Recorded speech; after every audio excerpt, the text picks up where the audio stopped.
तो आप देख रहे थे प्रधानमंत्री का ये पूर्वोत्तर दौरा, जहां पर प्रधानमंत्री ने इम्फाल में जो जनसभा है वहां उसे संबोधित किया। कई ऐसी विकास परियोजनाएं हैं जो पूर्वोत्तर को समर्पित की गई हैं और प्रधानमंत्री ने इस मंच से जो बड़ी बातें कही हैं वो हम आपके साथ कर रहे हैं साझा। प्रधानमंत्री ने कहा कि मणिपुर के विकास के लिए हजारों करोड़ रुपए दिए गए हैं और मणिपुर के विकास को भारत सरकार ने लगातार प्राथमिकता दी है। इस मंच से ये बात कही गई। साथ ही साथ उन्होंने कहा कि इंफ्रास्ट्रक्चर मजबूत होगा और युवाओं के लिए रोजगार के असीम संभावनाएं और नए मौके सृजित किए जाएंगे। पूर्वोत्तर के लिए लगातार विकास की बात को कहते हुए प्रधानमंत्री ने कहा कि वर्ष 2014 से पहले मणिपुर का विकास 1% से भी कम था और उज्जवल भविष्य की कामना करते हुए प्रधानमंत्री ने इस मंच से ये भी कहा कि मणिपुर में सड़कें और हाईवे बनाने का काम तेजी से हो रहा है और कनेक्टिविटी की धुरी से ही विकास को गति मिलती हुई नजर आएगी। सरकार का आपके जीवन की मुश्किलों को कम करने का प्रयास है, क्योंकि दूरस्थ इलाकों में कनेक्टिविटी को एक साथ जोड़कर रेलवे और रोड के साथ लाना, इसे अहम बताया प्रधानमंत्री ने। और प्रधानमंत्री ने कहा कि सरकार ने जीएसटी को बहुत कम कर दिया है और आम आदमी को इससे फायदा होगा। साथ ही साथ उन्होंने कहा कि मणिपुर की हजारों वर्ष पुरानी समृद्ध विरासत है, संस्कृति है, सभ्यता है और मणिपुर को शांति और विकास के पथ पर लगातार लेकर जाना है और यहाँ पर गांव-गांव तक सड़क पहुंचाने के लिए तेजी से काम हो रहा है।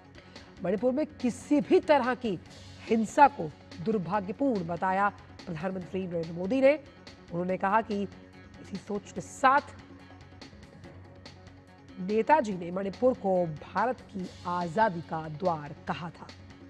इस मंच के माध्यम से ये बड़ी बातें हम आपके साथ कर रहे हैं साझा।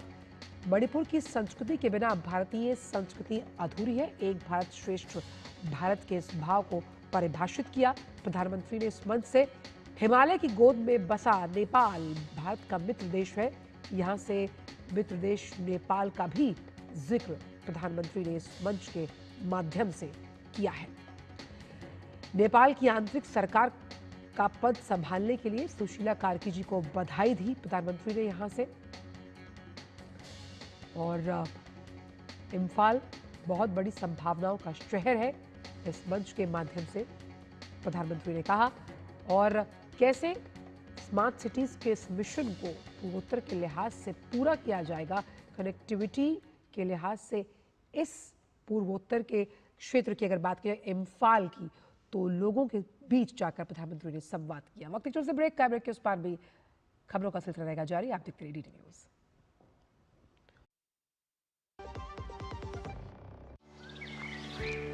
पता है, कल जो है मेरे घर पर एनएसओ के अधिकारी आए थे। मैंने तो उन्हें सारी सही जानकारी दे दी। हाँ, मेरे घर पे भी आए थे। अच्छा, तो मैंने भी उनको सारी जानकारी दी। ये एनएसओ क्या है और क्या जानकारी दी आप लोगों ने उन्हें? अरे एनएसओ यानी नेशनल स्टैटिस्टिक्स ऑफिस, जो इस समय पूरे देश में हाउस होल्ड हेल्थ एक्सपेंडिचर सर्वे कर रहा है, जिसके अंतर्गत पूछा जा रहा है कि पिछले 1 साल में किस तरीके की बीमारियां हुई हैं, कितना खर्चा आया है और बीमा का फायदा हुआ या नहीं। और अगर किसी घर में महिला माँ बनी है, कोई टीकाकरण की गई जाँचें और डिलीवरी किसके द्वारा हुई, कहाँ हुई, और सबसे जरूरी बात, माँ और बच्चा सुरक्षित है या नहीं। और ऐसी स्वास्थ्य संबंधी जानकारियां इकट्ठी की जाती हैं और हमसे साझा की गई जानकारी के द्वारा सरकार ये तय करती है कि आने वाले समय में स्वास्थ्य संबंधी नीतियां कैसी हों, सुविधाएं बेहतर कैसे बने। और सबसे महत्वपूर्ण बात, ये सारी जानकारी 100% गोपनीय रखी जाती है। हमने तो अपनी जिम्मेदारियां निभा दी, अब बारी है आपकी।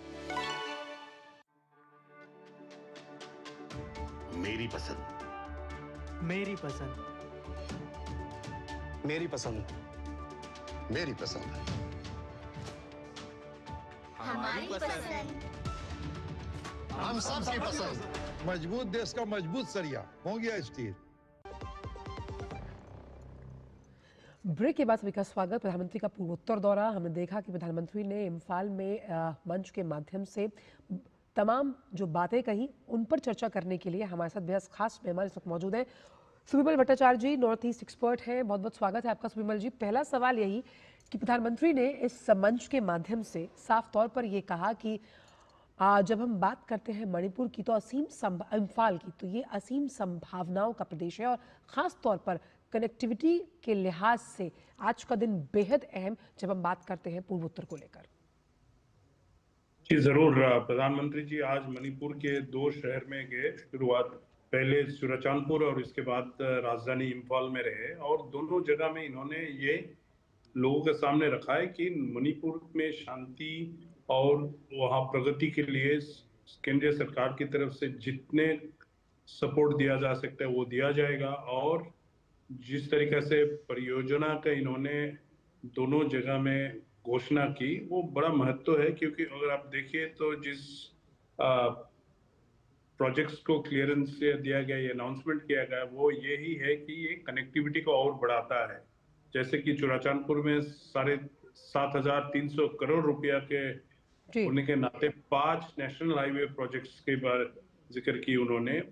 मणिपुर इंफोटेक डेवलपमेंट प्रोजेक्ट ये बहुत महत्वपूर्ण भूमिका इस वक्त है, क्योंकि मणिपुर में भी बढ़ता आईटी सेक्टर आगे आ रहा है, और इसको किस तरीके से जैसे कि डिजिटल इंडिया प्रोजेक्ट के माध्यम से बाकी और क्षेत्र में प्रगति लाई, तो मणिपुर इंफोटेक सेक्टर में भी कैसे आगे लिया जाएगा। ये आईटी एसईजेड पार्क जिसका बिल्डिंग का निर्माण ऑलरेडी हो चुका है, इसको भी प्रधानमंत्री ने थोड़ी पहले इम्फाल में घोषणा की है। सो मणिपुर को जो एक हिंसा के कारण बीच में पहाड़ और वैली के लोगों बीच में जो थोड़ा बहुत नुकसान पहुंचा है, तो उसको किस तरीका से गति दे के आगे इसमें लेके जाए, और इसलिए कई सारे कदम की घोषणा की है। तो प्रधानमंत्री की जो भूमिका रहे उत्तर पूर्व की इंफ्रास्ट्रक्चर की उन्नति के लिए पिछले 10 साल से भी ज्यादा, और हम सब जगह में देख रहे हैं कि ये सारे प्रोजेक्ट्स के माध्यम से आज नौजवानों को किस तरीका से अपने आप स्टार्टअप्स को लेके आगे आना, अब नए नए प्रोजेक्ट्स को लेके आगे आना, और विशेषकर ये टेक्नोलॉजी सेक्टर के माध्यम से कैसे लोगों को आगे मौका। साथ ही सुविमल जी, प्रधानमंत्री ने इस मंच के माध्यम से एक बहुत बड़ा आह्वान ये भी किया कि महिला उन्मुखी विकास की प्रधानमंत्री हमेशा बात करते हैं, और मणिपुर को महिला सशक्तिकरण के तौर पर भी देखा जाता है। यानी कि अगर हम पूरे पूर्वोत्तर की बात करें तो इस लिहाज से जब हम आर्थिक विकास की बात करते हैं पूर्वोत्तर को लेकर, इसमें महिलाओं की भूमिका को भी बहुत अहम बताया प्रधानमंत्री ने। बिल्कुल, मणिपुर में महिला की भूमिका हमेशा अहम रही है। आपको पता है कि सिर्फ मैती कम्युनिटी में नहीं, इवन कुकी कम्युनिटी में महिला की भूमिका बहुत रही, और जैसे कि प्रधानमंत्री ने घोषणा की और 4 इमा मार्केट जो बिल्कुल महिला चलाते हैं और बड़े एक सक्सेसफुल मॉडल के हिसाब से देखा जाता है, तो उससे और सारे लोगों को प्रभावित करेंगे कि किस तरीके से वो इस कारोबार में जुड़े, और ये जो नए मार्केट से इसके माध्यम से अपना बिजनेस को आगे बढ़ाया। इस जमाना इंटरनेट की जमाना है, और वहाँ जो इनकी यूनिक कल्चरल हेरिटेज की प्रोडक्ट्स है, फूड हैबिट्स है, ये सारे जो इनके पास आज मौका है इंटरनेट के माध्यम से आगे रखने का। तो आज इंफ्रास्ट्रक्चर ठीक होने के नाते इवन प्रोडक्ट डिलीवरी भी आगे बहुत जगह में देश भर में किया जा सकता है। तो मुझे लगता है कि जो ये विमेन फोर्स जो एक हमेशा ये दोनों समाजों में मणिपुर में शतक से भी ज्यादा समय से भूमिका रखी है, तो उसको और उत्साह मिलता है। साथ साथ में प्रधानमंत्री जी ने जो मणिपुर की सांस्कृतिक और स्पोर्ट्स की जो कैपेसिटी है वो भी कैसे इस क्षेत्र में उन्नति हो सकते हैं, किस तरीका से और आगे इसको लिया जा सकता है, और राज्य को किस तरीका से विकास की दौड़ में लिया जा सकता है, मुझे लगता है बड़ा महत्वपूर्ण है। क्योंकि जैसे कि मैंने शुरुआत में भी बताया कि हिंसा जो चली है और उससे आगे जो लोगों का बीच में जो गैप हुआ, तो आज जब लोगों का बीच में फिर भेदभाव की एक माहौल बनते आ रहे हैं, उसमें इस तरीका की जो प्रोजेक्ट्स है वो बड़ा इंपॉर्टेंट होता है। और कई सारे करीब 9,000 करोड़ की प्रोजेक्ट्स की घोषणा जो आज हुए है, उससे मुझे लगता है कि ये सारे उत्साह लोगों को मिलेगा कि आगे फिर से normal day to day life में सब जोड़ जाए और राज्य को विकास। और साथ ही सुविमल जी, हमने देखा कि इस मंच के माध्यम से जिस तरह प्रधानमंत्री ने कई अहम बातों का जिक्र किया, उससे पहले प्रधानमंत्री जो इम्फाल के स्थानीय लोग हैं उनके साथ भी मुलाकात की, उनकी बातों को सुना, उनके भावों को आत्मसात किया और बहुत ही इमोशनल मोमेंट हमने यहाँ देखा जहाँ पर प्रधानमंत्री से अपने मन की बात और इस संवाद में प्रधानमंत्री हिस्सा लेते हुए नजर आए। इसे किस तरह से देखते हैं आप? बिल्कुल, ये जो हीलिंग टच है प्रधानमंत्री जी के और इनके जो एक इंस्पिरेशनल एक एस्पेक्ट रहता है हमारे प्रधानमंत्री की, दोनों जगह में ये दिखाई दी, इम्फाल में भी और चुराचांदपुर में। देखिए चूड़ाचांदपुर में जी लोगों का नुकसान जरूर हुआ है और बहुत सेंसिटिव मामला था क्योंकि दो एथनिक ग्रुप का बीच में वो थे। तो इस समय जब वो पीएम का जो एक हीलिंग टच है, जो सुनने की जो इनकी कैपेसिटी है, जो वो अपनी सिंपैथीज जिस तरीके से दिखाया, आप देखिए बच्चों का आंख में रोशनी आई कि जब वो प्रधानमंत्री से मिले। तो मुझे लगता है इससे पूरे समाज में एक बहुत बड़ा एक मैसेज भी जाता है कि प्रधानमंत्री जी हमारे साथ है और आगे हमें कैसे राज्य में और अपने कम्युनिटीज को आगे ले जाए, इसमें सरकार की तरफ से, प्रधानमंत्री की तरफ से हमारा बिल्कुल पूरा सपोर्ट रहेगा। ये बड़ा महत्व है। इसलिए मुझे लगता है कि प्रधानमंत्री की जो अपना एक ऑरा है, एक अपना एक चार्म है, जिस तरीके से लोग उनसे बड़े उत्साह मिलते हैं, ये सारे जो विजुअल्स आए आज हमारे सामने, ये दर्शाता है। और खेलो इंडिया नीति का भी जिक्र प्रधानमंत्री ने यहाँ पर किया कि कैसे मणिपुर को उससे फायदा मिलता हुआ नजर आएगा और साथ ही साथ प्रधानमंत्री की ये सोच कि हर राज्य के पास अपनी एक स्पेशलिटी होती है और स्पेशलिटी को कैसे आप अपने आर्थिक विकास, सामाजिक उत्थान के लिहाज से आगे लेकर जाते हैं। जी, ये स्पोर्ट्स तो एक सेक्टर है, जैसे कि प्रधानमंत्री ने भी जिक्र किया था कि मणिपुर में पहले भारत की स्पोर्ट्स यूनिवर्सिटी की स्थापना की है और इसके साथ साथ मल्टी डिसिप्लिनरी स्पोर्ट्स में जो मणिपुर के अलग अलग एथनिक ट्राइब्स की जो टैलेंट है उसको कैसे आगे उत्साह देके उसको और उन्नति की दिशा में ले जाए। तो मुझे लगता है ये जो एक क्षेत्र है, इसमें हम आगे और कामयाबी देखेंगे और जितने सारे इंटरनेशनल गेम्स और नेशनल गेम्स हो रहे, फिर से मणिपुर की जो प्रभाव है, फिर से जो मणिपुर की जो कैपेसिटी है, उसको मुझे लगता है कि आगे ये सारे उत्साह से मौका मिलेगा और आगे जाने की। और साथ ही हमने इस मंच के माध्यम से ये भी देखा भट्टाचार्य जी की किस तरह से प्रधानमंत्री का जो आह्वान रहा, लगातार हम देख रहे हैं कि जीएसटी को लेकर भी उन्होंने इस मंच के माध्यम से बड़ी बात ये है कि कही कि किस तरह से ये आपकी जेब के खर्च को कम करेगा और कैसे आपका परचेजिंग पावर बढ़ाएगा। और ये बात पूर्वोत्तर के लिए भी लागू होती है। उस लिहाज से इस मंच से जीएसटी को लेकर भी एक बहुत ही सकारात्मक रवैया प्रधानमंत्री का। हाँ, बिल्कुल बिल्कुल, क्योंकि उत्तर पूर्व में बहुत सारे समय ऐसे रहे कि सामान की जो prices rest of the India में रहते हैं उससे बहुत ज़्यादा होते हैं। तो और साथ में जो जीएसटी की जो एक अंश रहते हैं वो काफ़ी ज़्यादा रहता है तो यहाँ पे जो अभी दो स्लैब में जीएसटी की घोषणा की गई पिछले कुछ दिनों में, ये यहाँ के लोगों को बहुत फायदा जरूर पहुंचेगा। और मुझे बड़ा अच्छा लगा कि प्रधानमंत्री जी ने ये बात बिल्कुल मेंशन की, क्योंकि दूर दराज के इलाका में बहुत लोगों को इकोनॉमिक एक्टिविटी भी कम होते हैं, तो उसमें जब खर्चा बहुत ज्यादा होते हैं और वो टैक्स की माध्यम से निकल जाते हैं तो कभी कभी लोगों को तकलीफ होता है। तो ये इनके तकलीफ को दूर करने के लिए और ये आश्वास देने की बात प्रधानमंत्री ने इनके सामने रखी है। और जिस अनूठे एमा मार्केट का जिक्र प्रधानमंत्री ने किया, आप देखिए सोच कितनी सकारात्मक और महिलाओं को आर्थिक सशक्तिकरण देने के लिहाज से बहुत इम्पॉर्टेंट है भट्टाचार्य जी, क्योंकि जब हम किसी भी परिवार के सर्वांगीण विकास की बात करते हैं तो अगर आपने महिला को आर्थिक तौर पर सशक्त बनाया तो पूरे परिवार का विकास होता है।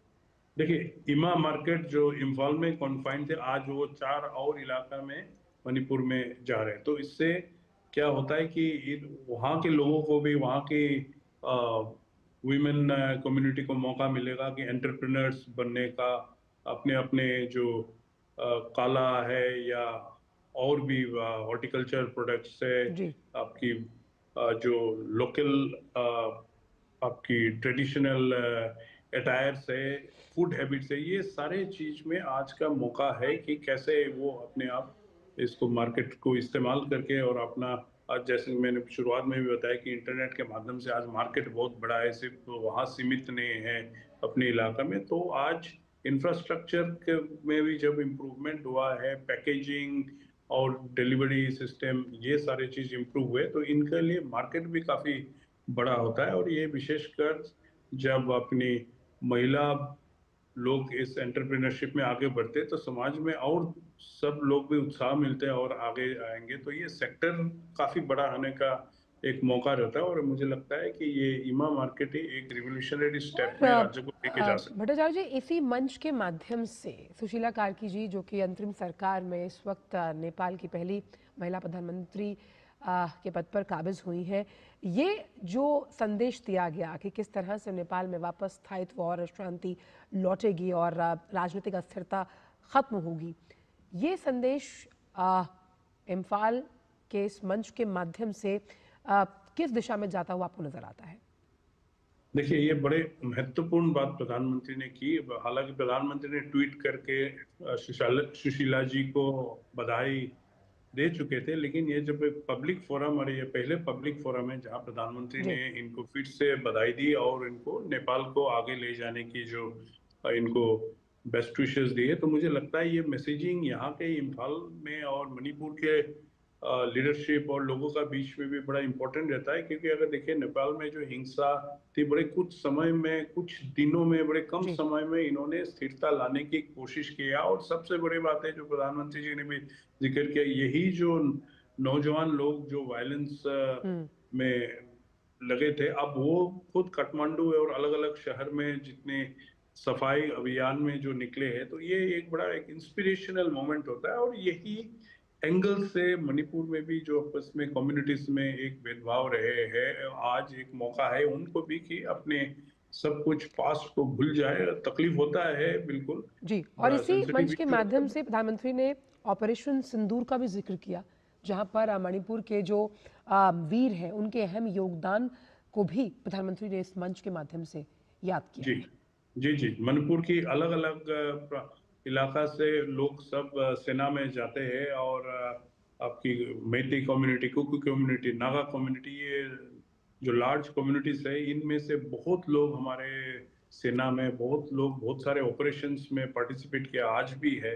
तो ये एक बड़ा उत्साह की बात होती है कि इनकी जो भूमिका होते हैं भारत की सेफ्टी, सिक्योरिटी और इंटैक्ट रखने में इनका जो एक भूमिका है, इसका भी प्रधानमंत्री जी ने जिक्र किया। और बड़ा इंपॉर्टेंट होता है कि वो सब अपने घर छोड़ के दूर दूर इलाके में जाकर डिप्लॉय होते हैं और पार्टिसिपेट करते हैं और वीरता दिखाते हैं। सो मुझे लगता है ये बोलना बड़ा जरूरत था कि लोगों के सामने ये भी आए कि इनकी जो भूमिका होती है, इनकी जो कंट्रीब्यूशन होते हैं नेशनल सिक्योरिटी में, बहुत बड़ा होता है।